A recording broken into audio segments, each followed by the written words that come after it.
చేశాడు మన ఎమ్మెల్యే గారు. గతంలో కూడా మరి వైసీపీ నాయకులు ఊరినే టెంకాయ పట్టిపోయి మా ప్రభుత్వంలో శాంక్షన్ అయిందని చెప్పడం చాలా సిగ్గుచేటు. మరి వీళ్ళకి వైసీపీ నాయకులకి ఒకటే చెప్తున్నా, మరి ఎప్పుడు టెండర్ పిలిచారు, ఎప్పుడు అగ్రిమెంట్ అయిందో ఒక్క తూరి మీరందరూ కూడా ఆలోచన చేసుకోవాలా. మరి ఈనాడు మా ఎమ్మెల్యే అనేకమైనటువంటి అభివృద్ధి కార్యక్రమాలు చేస్తున్నాడు.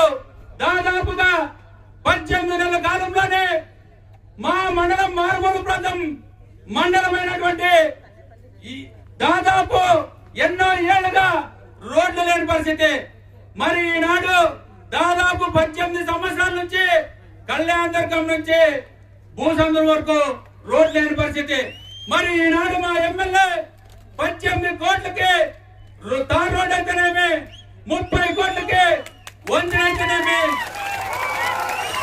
ఇవన్నీ కూడా చేయించడం జరిగింది. మరి అదే అంతేకాకుండా వేపులపర్తి నుంచి పోదేపల్లి అయితేనేమి, పోదేపల్లి నుంచి బైర్వాంతిపై అయితేనేమి, మరి ఎర్రకేరు నుంచి మాండూరు అయితేనేమి, ఎర్రకేరు నుంచి ఎర్రపుతోటి అయితేనేమి, పాలెంటాపు నుంచి జింగలతోటి అయితేనేమి, కొండాపురం అయితేనేమి, ఇవన్నీ కూడా రోడ్లు శాంక్షన్ అవ్వడం జరిగింది. మరి త్వరలో ఇంకా కార్యక్రమాలు మనకి రోడ్లు రాబోతున్నాయి మన ఎమ్మెల్యే గారి ఆధ్వర్యంలో. మరి దళారి రంగయ్య అనే వ్యక్తి మీరు సీఎం రిలీఫ్ ఫండ్ గురించి మాట్లాడుతున్నాడు. ఈయనకి ఒక్క తూరి సిగ్గున్నారా, ఆలోచన చేయాలా. మరి గుండెగానిపల్లి గ్రామంలో మరి మా ఎమ్మెల్యే 10 లక్షలు ఇవ్వడం జరిగింది. మరి మీరు మాట్లాడుతున్నారు కండువా వేసుకుంటానే సీఎం రిలీఫ్ ఫండ్ ఇచ్చే పరిస్థితి వచ్చిందని. ఒక్క తూరి రంగయ్య గుండెగానిపల్లి గ్రామానికి వెళ్ళు, మరి అక్కడ ఆలోచన చేయి. అక్కడ ఉన్నటువంటి ప్రజల్ని నువ్వు ఎంక్వైరీ చేసుకో.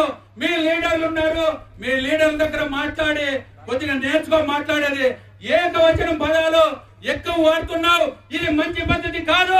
నీకు ఈ సభ ద్వారా హెచ్చరిస్తున్నాను. మా ఎమ్మెల్యే గురించి ఎమ్మెల్యే శ్రీమంతుడు అంటున్నావు, ఆగర్భ శ్రీమంతుడనే.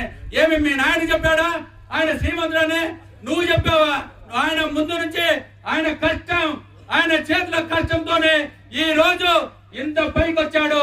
మరి అనేకమైనటువంటి మీరు గతంలో కూడా చూస్తారు. మా మండలం అయితేనేమి, మా నియోజకవర్గం అయితేనేమి ఎన్నో అభివృద్ధి కార్యక్రమాలు ఈ 4 సంవత్సరాల్లో జరిగిపోతాయి. మీ గుండెల్లో రైలు పరిగెత్తుతాయి. మీరు ఒక్కతోనే ఆలోచన చేసుకొని మాట్లాడవలసిందిగా కోరుకుంటూ ఈ అవకాశం కల్పించిన పెద్దలందరికీ నమస్కరిస్తూ ఇంతతో సెలవు తీసుకుంటున్నాను.